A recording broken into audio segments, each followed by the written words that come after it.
Hi friends, இன்றைக்கி நம்ம பார்க்க போகிற டாபிக் என்னென்னா கம்ப்யூட்டர் நெட்ஒர்க்கில் ஃபைண்ட் ரெடண்டன்ட் பிட்டு கண்டுபிடிக்கிறதுக்கான ஃபார்முலாஸ் லாஸ்ட் வீடியோவில் போட்டிருக்கேன். அதை ஃபுல்லாக பார்த்துட்டு இந்த வீடியோவுக்கு வாங்க. அதோட லிங்க்கை டிஸ்கிரிப்ஷனில் கொடுத்துருக்கேன். ஸோ நம்ம கிளாஸ்க்குள்ளே போகலாம். 1010 ஃபைண்ட் ரெடண்டன்ட் பிட் ஆர். நெக்ஸ்ட்டு நம்ம கொஸ்டின் இந்த மாதிரி தான் கொடுத்துருவாங்க. ரெடண்டன்ட் பிட்டை ஃபைண்ட் பண்ண சொல்லி ஒரு பிட்ஸ் ஒரு 4 பிட்ஸ் ஆர் 5 பிட்ஸ் இந்த மாதிரி பிட்ஸ் அவங்க கொடுத்துருவாங்க. நம்ம டேட்டா பிட்டை கண்டுபிடிக்கணும். போன கிளாஸில் டேட்டா பிட்டுங்கிறது எம்னு நம்ம மென்ஷன் பண்ணுவோம் அப்படின்னு சொன்னேன். ஸோ டேட்டா பிட்னா ஒன்றும் இல்லை, அதில் எத்தனை பிட் இருக்கோ அதை கவுண்ட் பண்ணி போடுறது தான் data bit. So M equal to 4. இதில் 4 பிட் இருக்கிறனால 4. அடுத்து நெக்ஸ்ட்டு ரெடண்டன்ட் பிட்டோட ஃபார்முலா என்ன அப்படின்னா 2 power R less than equal M plus R plus 1.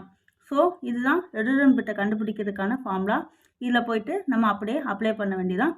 நமக்கு தெரிஞ்ச வேல்யூ எம்மோட வேல்யூ மட்டும்தான் நமக்கு 4ன்றது தெரியும். அதை வச்சு இதை அப்படியே நம்ம அப்ளை பண்ண போகிறோம்.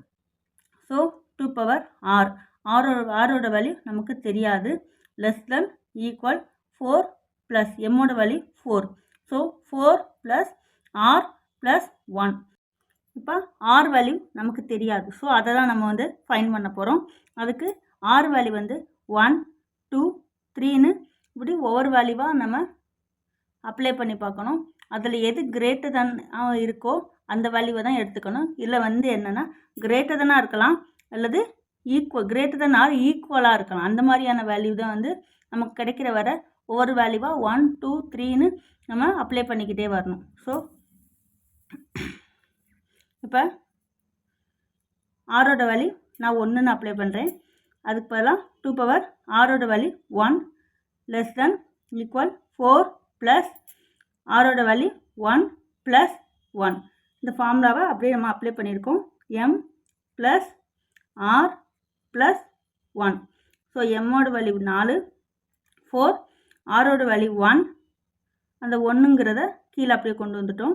ஸோ இந்த பக்கம் வேல்யூ நமக்கு ஆன்சர் 6ன்னு வருது, இந்த பக்கம் 2ன்னு வருது. ஸோ நம்ம இந்த வேல்யூவை நம்மளால் எடுக்க முடியாது. அடுத்து நெக்ஸ்ட்டு ஆரோட வேல்யூ 2ன்னு அப்ளை பண்ணி பார்க்குறோம். ஸோ 2 பவர் ஆரோட value 2 power 2 less than equal 4 plus ஆரோட value 2 plus 1. So answer 7. So இந்த இதையும் இந்த வேல்யூவையும் நம்மளால் எடுக்க முடியாது. இந்த பக்கம் லெஸ் தென்னாக இருக்குது, இந்த பக்கம் கிரேட்டர் தனாக இருக்குது. ஸோ தேர்டு நம்ம 3ன்னு அப்ளை பண்ணுறோம். 2 power 3 less than equal 4 plus 3 plus 1. So answer 8. இந்த பக்கம் left side 2 power 3. So 8. So left side less than equal right side. ரெண்டு பக்கமே நமக்கு ஈக்குவல் இருந்தாலும் அக்செப்ட் ஆகிக்கும்.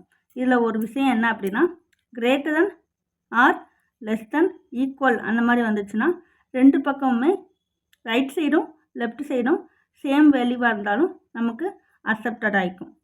ஸோ நமக்கான ஆன்சர் இப்போ ரெண்டு பக்கமே ஈக்குவலாக இருக்கிறனால நம்மளோட ரெடண்டன்ட் பிட் ஆர் வேல்யூ நம்ம 3ன்னு என்ன பண்ணிக்கணும் எடுத்துக்கலாம். ஸோ இந்த வேல்யூ நம்ம ஆர் வேல்யூவாக எடுத்துக்கலாம். கடைசியாக நமக்கு ரெண்டு வேல்யூமே தெரியும். டேட்டாவோட வேல்யூ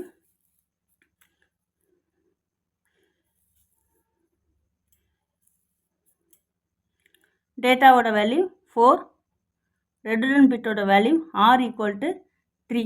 ஸோ ரெண்டுமே தெரிஞ்சனால நம்ம டோட்டல் வேல்யூவில் அப்ளை பண்ணிட வேண்டியதான். டோட்டல் வேல்யூக்கான formula data plus redundant. So M plus R 4 plus 3 total value 7. So இதுக்கான ஆன்சர் 7. Okay, thank you.